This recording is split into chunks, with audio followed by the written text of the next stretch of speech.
They'll get your life back to normal. Lonnie with Restore It, Restoration.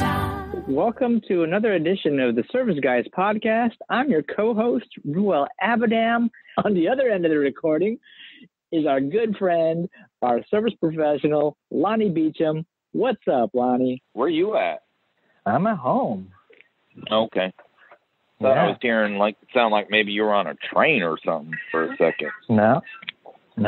Oh, You hear a bunch of background noise right now? Yeah, it sounds like somebody talking on a PA. Oh, yeah, that's my daughter's class. Yeah, she's logged in right now. Oh, gotcha. Yeah. How you been? Not bad. Okay. How's Mama? Mom's doing okay. Yeah, she's business as usual. Very cool. How's your mom? She's in PA, right? GA, and I actually haven't heard from her since maybe early October. So your mom must only talk to you when she needs something as well?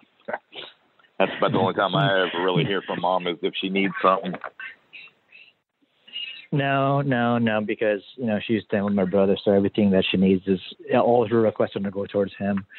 Whereas when she was with me, it was the other way around. Everything kind of went through me. Yeah, you know how that goes. Oh, yeah. Yeah, my younger brother doesn't have a clue what's going on. But that's neither here nor there. Yeah, it's my mom was sort of like very good at reaching out to folks on the phone and just having a short chat and staying up to date. And since I hadn't heard from her for a couple of the kids' birthdays from last month, so and I kind of thought that I'd get a call from her just for her to see how the kids are doing. Sure. But as she ages, it's kind of like I can't expect a whole lot, Yeah. Yeah, she had a lot of birthdays with them.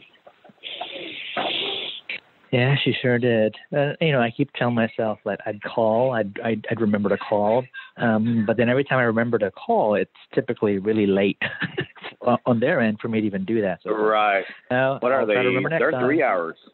3 hours ahead of you, aren't they? Yeah. Yeah, so when you're winding down at 8, 9 o'clock, it's like 11 o'clock for them. Yeah, it's like same with you and me, right? Like, yeah, I'll be out back grilling. I'm thinking, I want to share this goofy little meme to Lonnie. Let's see if he may still be awake before I send it off. The odds of me being awake are slim to none. I'm asleep by 8:30, 9 o'clock every night, but I get up at 4 to 6 every day. Sleeping in at 6 a.m. Yeah, and hopefully your phone notifications are on mute. They are. Yeah, I put everything on vibrate and all the messenger and anything like that. It's just shut off. I don't need, you got Mark and Tosh and, they're asleep when we're awake and vice versa. They'll send stuff to the group admin thread and it's like, whatever it is at 3 a.m. or 10 o'clock at night even. I was like, I'm done. I don't know. Well, are we going to kick this off or what? You got topics? What are we chatting about? I think we will. I don't have a specific topic, but I think we can come up with something.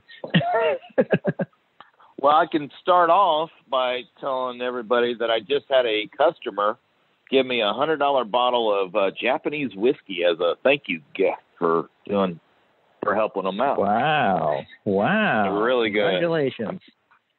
I think me and a neighbor might sit and sip on some of it tonight while we watch a fire burn in our fire pit. Did I ever tell you about my fire pit?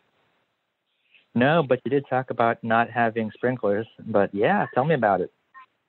Well, so I moved into a brand new neighborhood, right? There's still houses going up left and right. There's, 6 more, I think, on my street going up.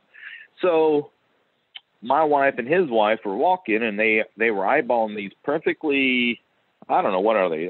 Probably 6-8 inch tall pieces of limestone just sitting on a pallet in a lot that's just way overgrown with weeds, and they scoured it out, and they came home telling me and my neighbor about it. And so we were eyeballing, just, watching houses go up, and, nobody's still to this day is even touching this piece of property that's sitting there just overgrown with weeds. And so we talked about just lifting up, taking every one of these limestones and making a fire pit. And we talked about it, and finally I was like, well, let's do it, but we can't use my truck because, all my personal vehicles aren't designed to haul limestone, and all my other work trucks, everything else I own is lettered up, and has my name and phone number everywhere. So we can't pull over there and in one of my trucks and lift it and take off with it. So so we got his on truck. Facebook. We ended up taking his truck one evening and just we took every stone there was, and we made a fire pit kind of right there at the edge of both of our properties, down the hill away from the house, so we're not when we're burning wood or making a bonfire, we're not putting smoke directly immediately in our house.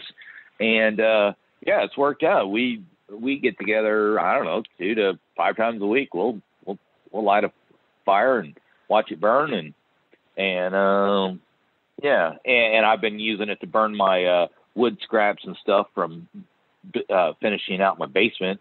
And we utilize it a lot. So I told him about it, and he's like, yeah, sounds like a good thing to sip on while we watch a fire burn. And I'm like, sounds like a plan to me, but it's supposed to start raining any minute. Oh, that sounds so good. That sounds so good. I'd love to see a picture of it.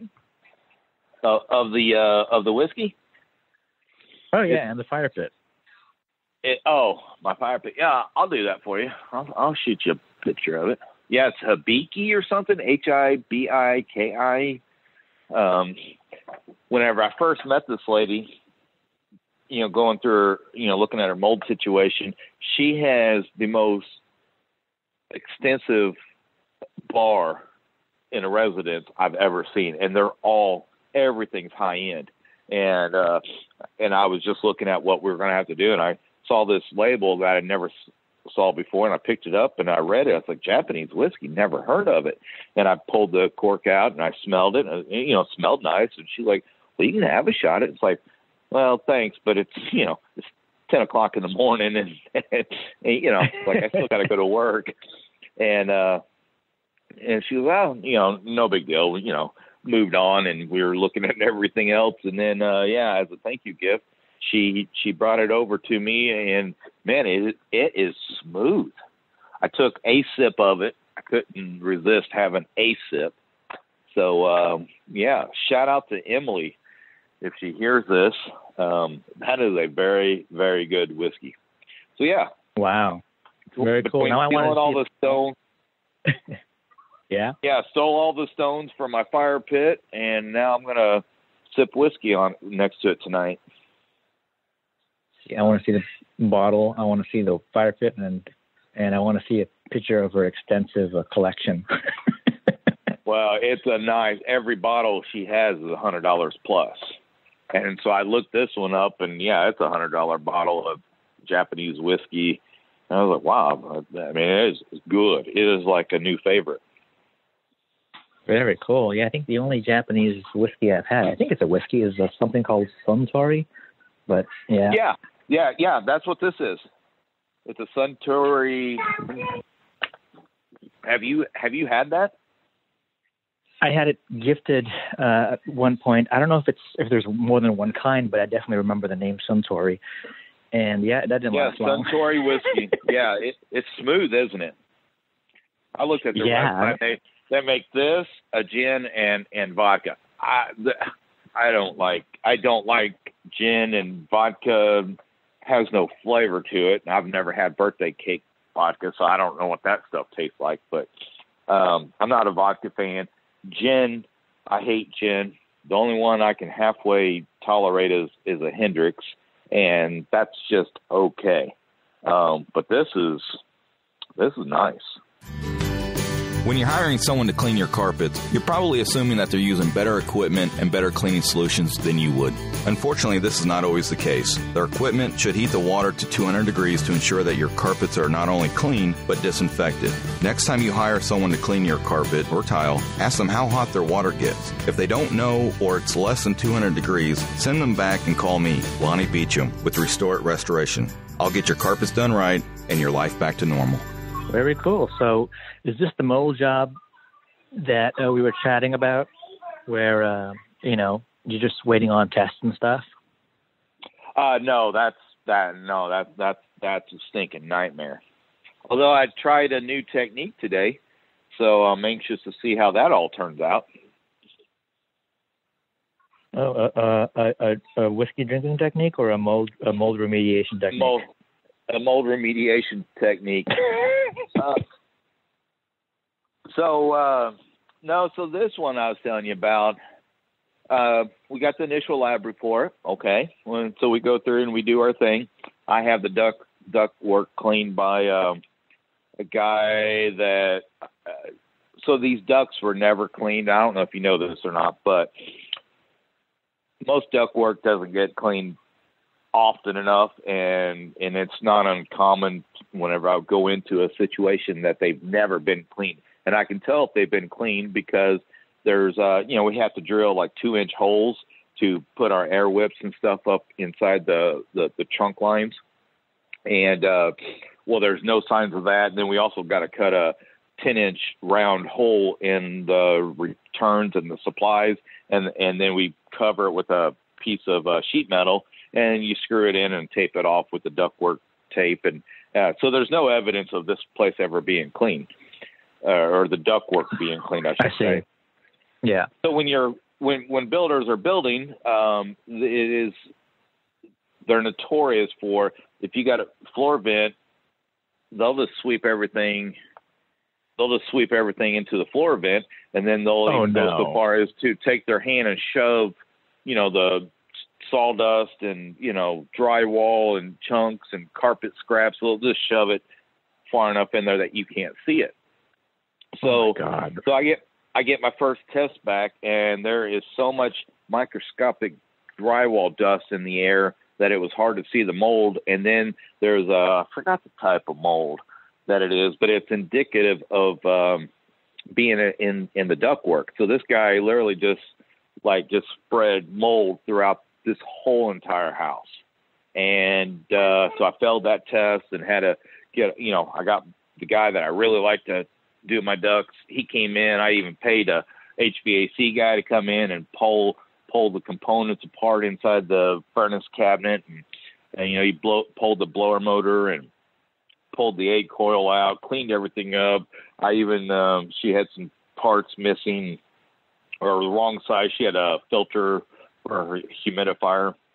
It was the wrong size. And I said, just fix it. Just make it right. Just, go through this thing, rip out all the interior insulation and redo it. And, paid him to do that. So then I had to go through and do what I do. And I just got test results back with Thursday. What is today? Friday?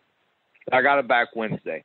So, everything's better, but then we had a mystery, and I told her from day one that this is probably going to show up in the lab results, and we'll probably have to go further. So sure enough, everything else in the whole house checked out good. However, we discovered throughout the course of this mold remediation that somebody prior to her ownership just took her dryer vent and shoved it into the floor and was pumping it into a floor void with a drop ceiling. And once I discovered that it wasn't hooked up to anything, then I grabbed my borescope, went outside to the dryer vent little flapper thing, where exit, and shoved my borescope in there. It's not even connected to the outside or to the inside. It was just dumping all this hot, humid, lint-filled air into this void. And so I got a test result back on that. And so now I'm not working for free again. we kind of had to move some furniture around and pull out her drop ceiling. And then here's the cool thing. This is my new technique. One of the guys working for me yesterday was like, we should heat shrink wrap this. And I was like, what? I had never heard of it. So it turns out, my industry is really good about stealing tools and techniques from other industries. And so he was telling me about, he goes, why couldn't we just heat shrink this and just, trap all that in there? Because we were getting some voids I couldn't seal off. Once I put the house under negative pressure, I was getting all kinds of air feeding back at me, and I couldn't figure out, how to contain it and seal it off because it had ductwork going through a floor joist. Well, you got a 10-inch pipe going through a 14.5-inch square hole, and it just doesn't make for real good containment. So he came up with this. He told me about this idea, and what it is just weather. People put it on their. If you got windows that leak in the winter, you put this like clear double sticky sided tape around the window, and then you put this film over it as tight as you can, and then you take a heat gun or a hair dryer and you just heat it up, and it just shrinks itself and tightens up on itself, and so that's what I did to the ceiling downstairs, and it's pretty awesome. You can see all the mold inspector can see everything he needs to see, and it's good. He can see that everything is clean, but once I explain, what's going on, it's for guys like us, it's self-explanatory why we're doing what we're doing, but I've never done this before. And wow. Yeah. And I took some pictures, but unless you knew what you're looking at, you wouldn't even know that I had any. I mean, you can't see this film. It is clear. And it was cool just taking that heat gun, going back and forth, 300 degrees, and you just watch it just shrink up, tighten up. It had ripples and, where I stretched it out and there was ripples and folds and stuff. You just take that heat gun and it just sucks it smooth and tight like a drum. Wow. Pretty neat. I'm excited. I wish I would have known this 18 years ago, because I see a lot of uses for it. Tons of uses for it. I'm still blown away that someone would just kick all of the debris into the floor vent and tuck it away. And that, right. I mean, and then do you do air whips in those floor vents as well?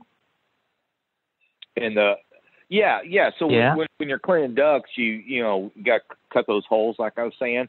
That's so you can hook up a vacuum to it, put it under negative pressure. And what I usually do, what I always do is actually take an air mover to the furthest point and blow it down into the floor. If it's on the floor vent, or if it's on the floor, if it's up high, then I can't really do that. But most of them are on the floor. So I just take one of my fans upside down, force air straight in that side while the whole thing's under negative pressure. So it's getting all this air just going right through your ducts into a vacuum, collection bag. And, then you got to have air compressor that can maintain like 190 PSI, with these little whips, and you shove them down each and every floor vent and cold air returns and everything like that. So yeah, it works out good. But yeah, the first guy, he's not my main go-to guy. He's a carpet cleaner that's kind of gotten into duct cleaning, and for like duct cleaning, he does great. But duct cleaning under mold, not so much, because I mean it pumped. I had initial spore count of I can't remember, 2,000 spores in this one room. He pumped 25,000 mold spores into this one room. So we were nowhere near. And then, so when we've run these, so anytime you hear me saying that, I'm waiting on a mold test or air samples or something like that, it's just a vacuum pump that essentially it's a round disc, but it's basically like, those slides that, biology class that, we'd put under the thing and see the amoebas moving around and stuff. Yeah. Well, yeah. it's kind of like that, only it's not glass, but it just sucks air for 10 minutes. And then based on the volume and stuff, it's so many liters per minute, and there's some math involved. And so they literally capture what's in the air, and then the guy has to take a microscope and like move all the drywall dust to the side so that he can count the mold spores, and it's very specific. It'll tell you how much pollen, rust, skin cells, just unidentified matter, bug fragments, mold spores, you name it. Well, I think I told you one time, the HVAC guys had done something in the house, and it even picks up. I guess the HVAC guys were smoking outside, but that waft of smoke came back in. They can even see smoke particles on these slides. So pretty neat. Very neat. When I think of air whips, I think of, have you ever watched the Harry Potter movies? Oh, I've seen a few, and it's been a while. So they do that game, that Quidditch game, and they've got that little ball with the wings in it, and it kind of flies around like a bat. So whenever I hear air whips, I'm thinking Lonnie's throwing these little balls with wings into the vents, and it's just bumping around everywhere, kicking up dust. Well, I think more like taking a squid and shoving its head into the end of an air hose and blowing air through it, and all the tentacles just dance and move around and just beat the tar, and it's blowing air out at the same time while it's under this vacuum. That's what I think of, is like shoving a squid or an octopus into the head of an air hose, because that's essentially what it looks like when you fire it up and you squeeze the trigger. Like all these little tentacles blowing air and beating the tar out of everything. That's cool, man. Oh my God, my daughter just got kicked out of school. Kicked out of school? Well, bumped off of her Zoom. You gotta go help her. She figured it out. She's a bright little girl. Yeah. Asian and technology, right? It's like in your DNA, right? Exactly. Oh, so that's cool. Yeah, man. my house. Cool. Speaking of school, so our 6th through 12th graders are now on virtual school, and now that we got our basement, how long has it been finished? 2 weeks, 3, 4 weeks? I don't know.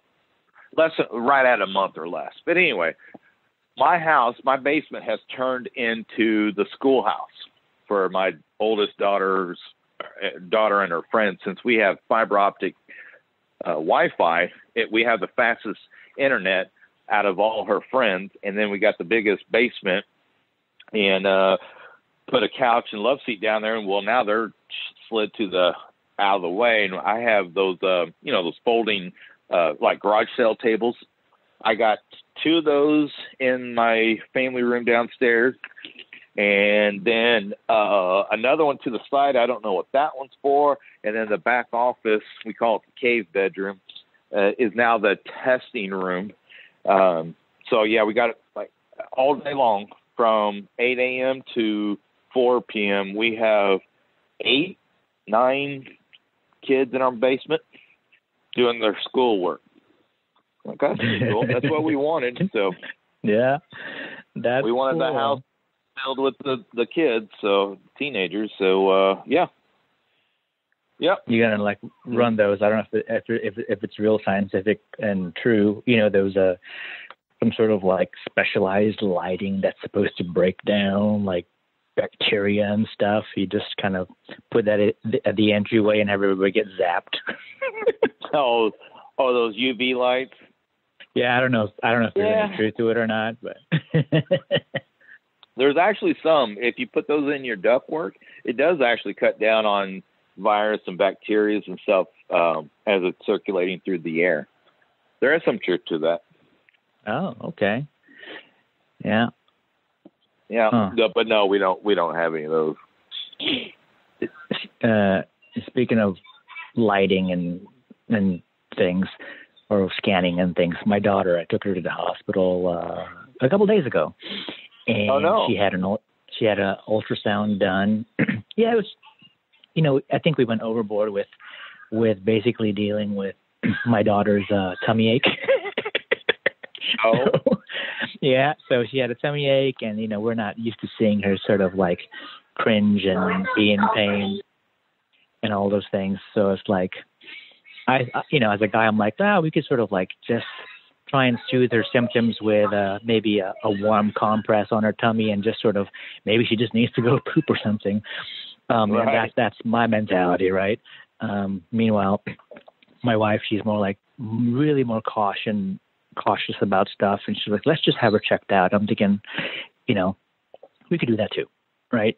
So call the doctor and get a consult, figure out if we want to do a virtual, or if it just sounds too perplexing over a virtual call, to maybe just recommend doing an in-person visit at urgent care. So, we just opted, we'll just do the urgent care thing.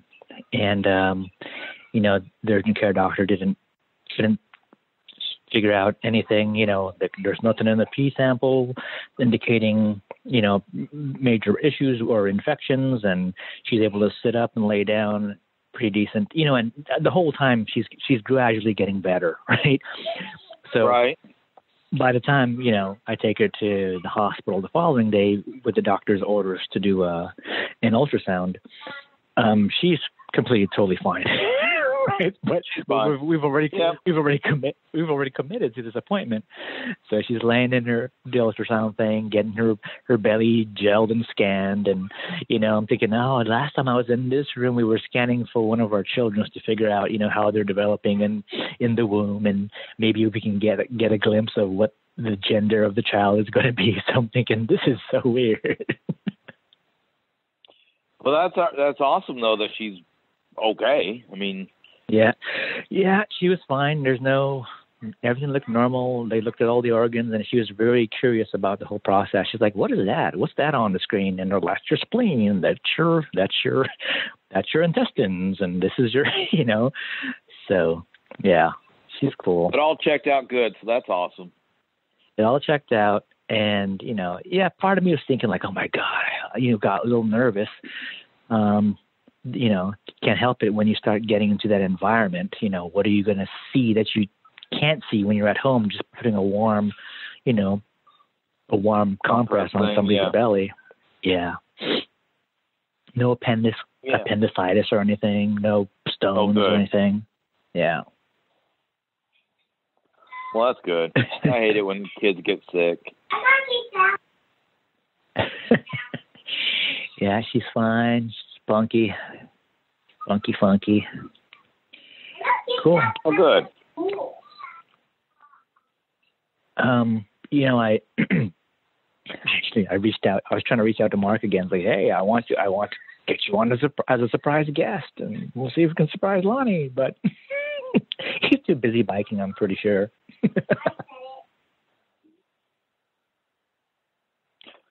Yeah, I haven't spoke to Mark in quite a while. Yeah, hopefully you guys are still friends. I think we are. Yeah. I kind of unloaded about the elections last week, and it was interesting to hear Tosh and Mark talk about their election system. Like, I didn't know it was mandatory that Australians, they have to vote or you get fined or jailed or something. I don't know. That's a trip. Yeah. Yeah, it's funny because after that, and then it sort of seemed like that whole group just sort of went silent. Well, yeah, after Tallulah kind of like put her 2 cents in. Yeah.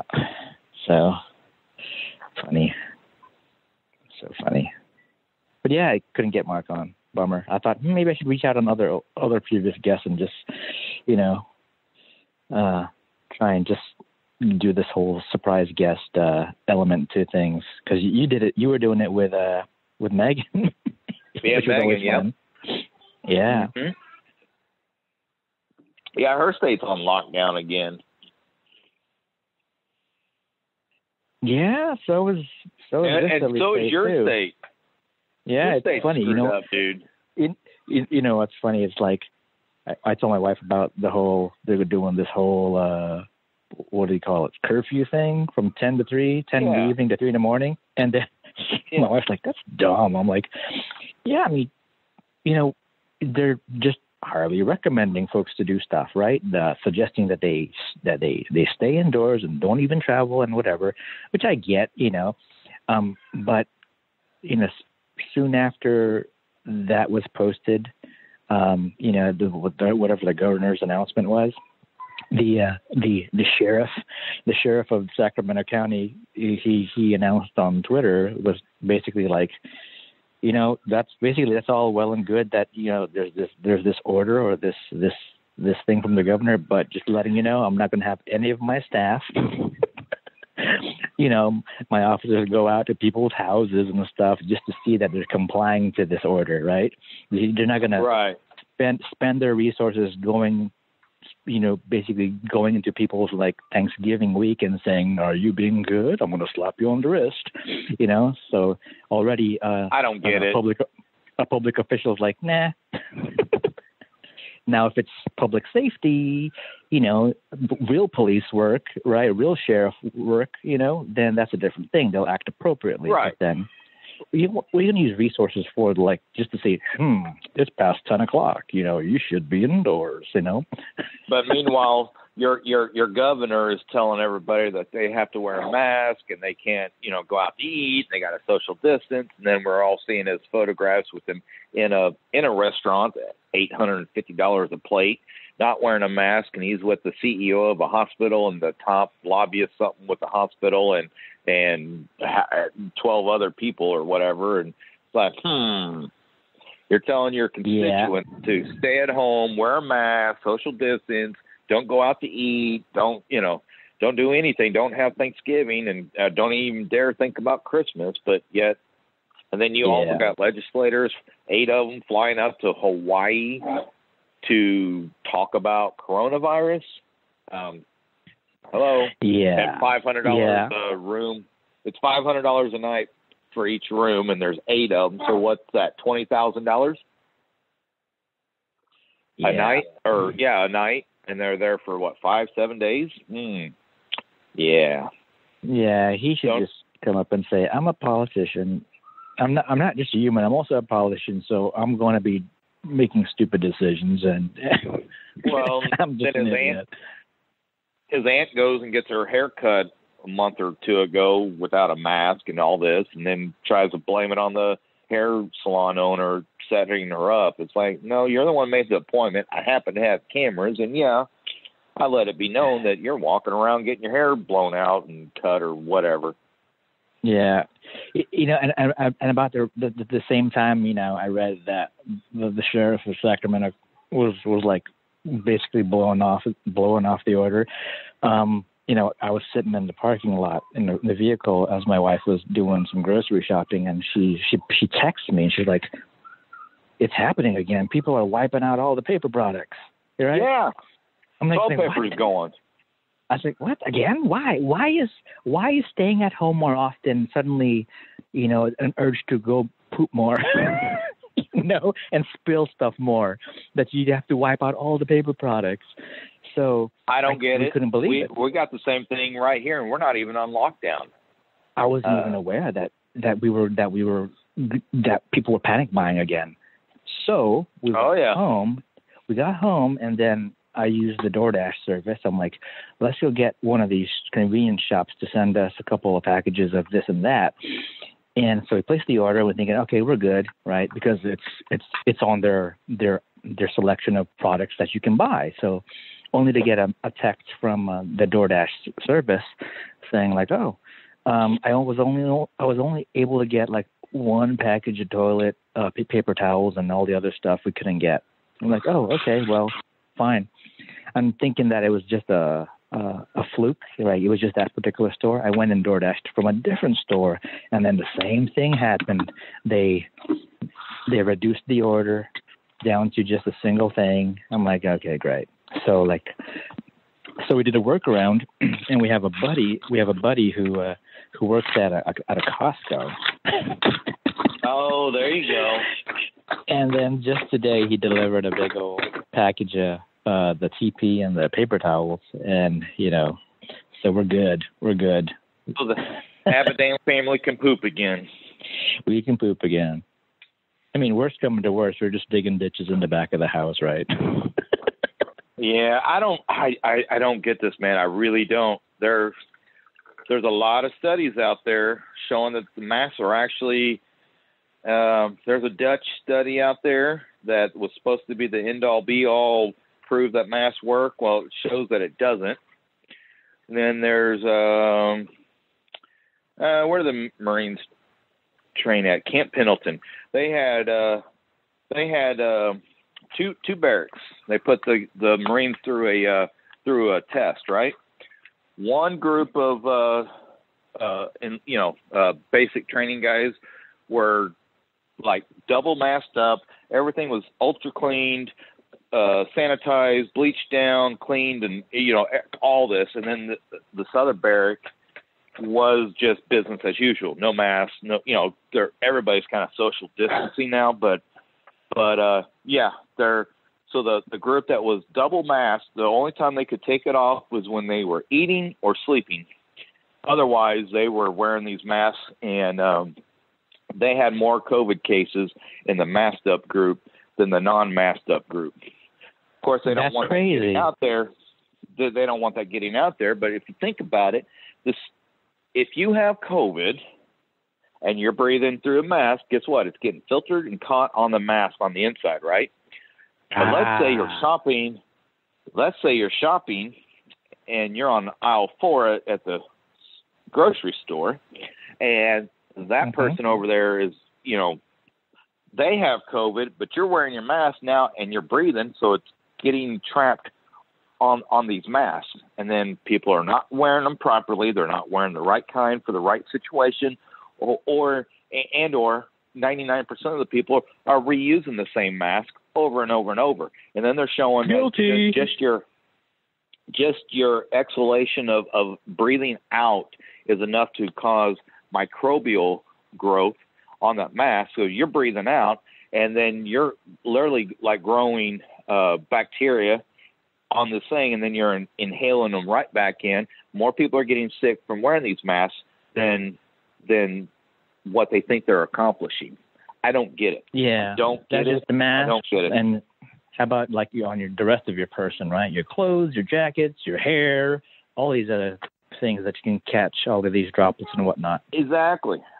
Unless you're wearing a full Tyvek suit, what are you doing?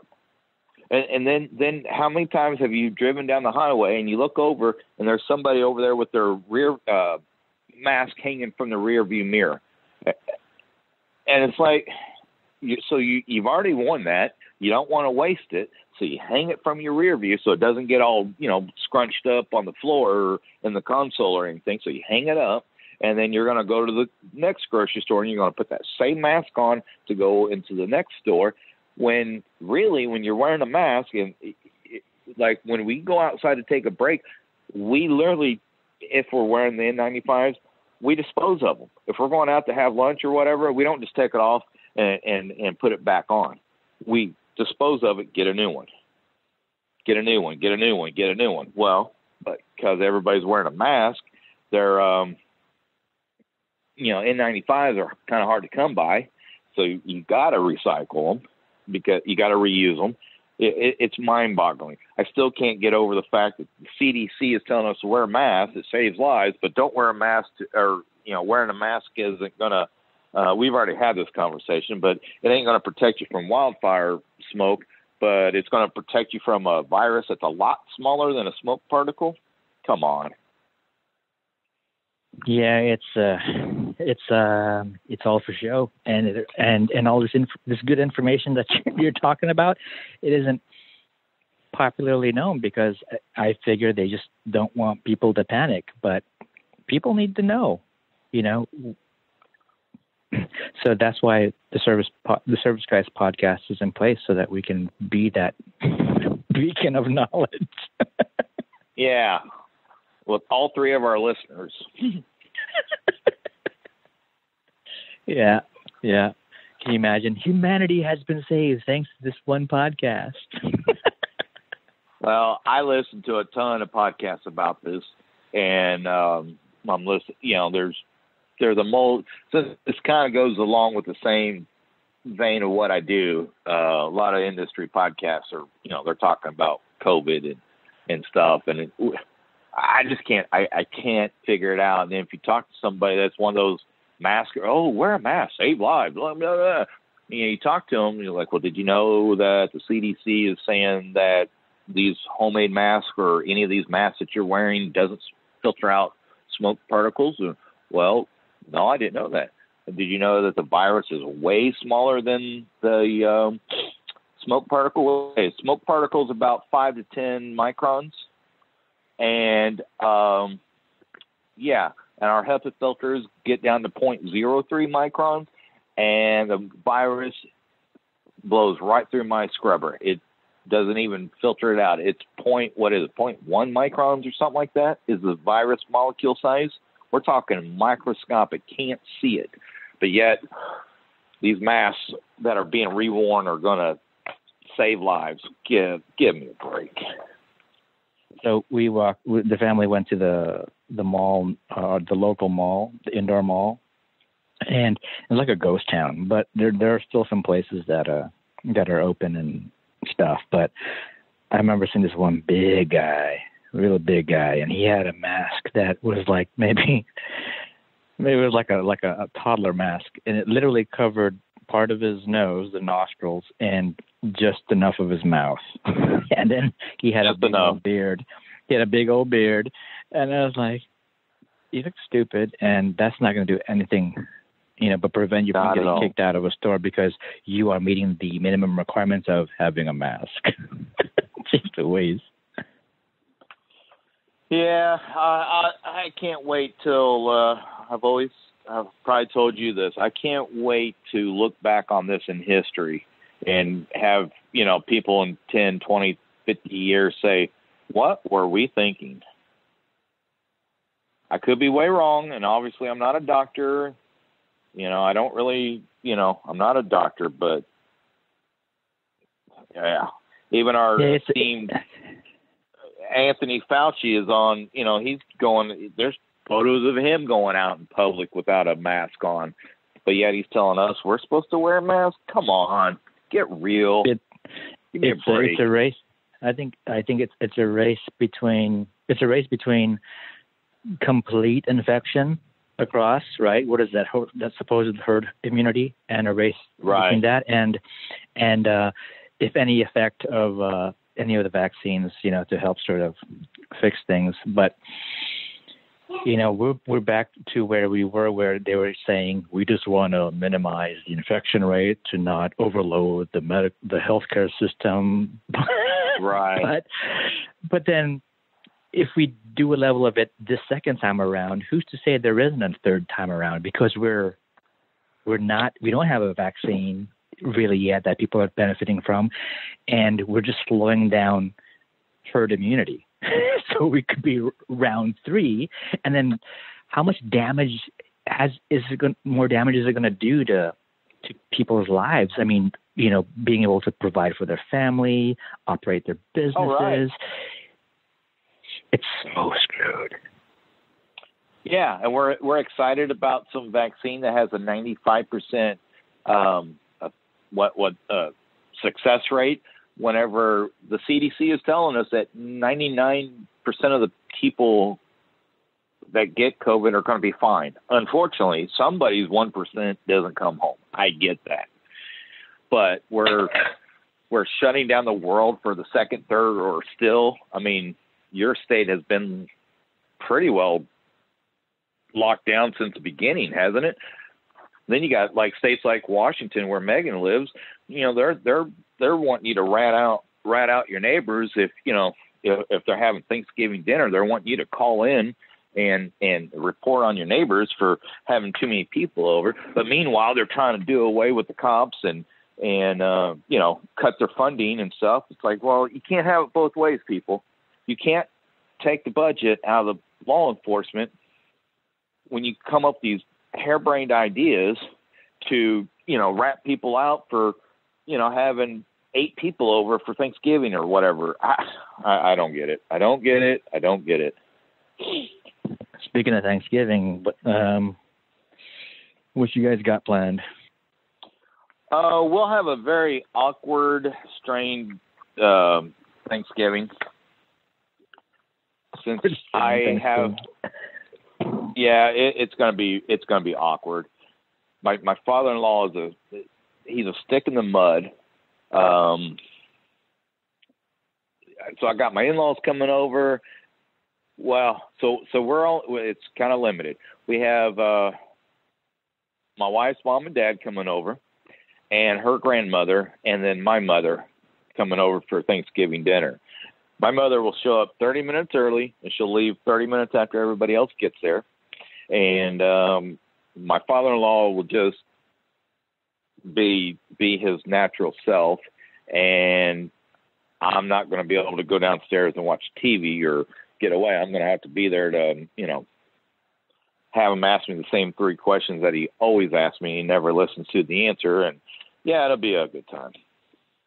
I like going to their house. I don't want them coming to my house. I don't like family gatherings at my house. It's funny as you describe the dynamics. Have you ever caught the Netflix series Man with a Plan? No, never even saw it pop up. So Man with a Plan, starring Matt LeBlanc, right? So he's a husband and a father of 3, a young teenager and a new kindergartner, and then they're both daughters, and then in the middle is a boy. So it's kind of like, I can relate, kids of 3, and you'd be able to relate. Sure. 2 daughters. Yep. And he because their youngest child is now in kindergarten, his wife can now go back to work, and because he owns a construction business, he has more flexibility with how with being able to help the kids after school, taking them to school, and things of that nature. Sure. So it's to me it's like Joey from Friends, but he's just grown up and has 3 kids. Basically, that's what it's like, and I don't know. I think it's really funny. And I think there's a bunch of humor in there that I think you'd be able to, that you'd appreciate if you ever have time. Man with a Plan? Is it just an hour-and-a-half movie, or is it a TV series? No, it's a series. I think they're like 40-minute episodes. So, yeah. Man with a Plan. Man with a Plan. Something like that. Yeah. Funny. Joey Tribbiani's growing up. Yeah, but it's not the Joey character. It's a totally different character. But like we all still waiting for him to say, "How you doing?" There's some nuggets in there that they throw in where it's like, yeah, that's totally Joey. But they do the whole dynamic with in-laws and parents and things, and the dynamic. I was reminded of the show when you started talking about yours. Yeah, it'll be strained, and by the time they leave, I'll be so glad to see them go. Speaking of going, I can take you with me. I gotta go. I gotta drive back to that mold job. I gotta go HEPA vacuum everything in the whole house. Thanks to that mold dude that screwed it all up for me. But okay. Well, you go save the world. Congratulations on the Japanese whiskey and the new mold technique. You're killing it. And, that limestone fire pit sounds like a score. I love limestone. Yeah, we're loving it. I grew up on an island that was just made of it. So I love limestone. Oh, really? Yeah. There you go. All right. Well, I'd say that's a wrap.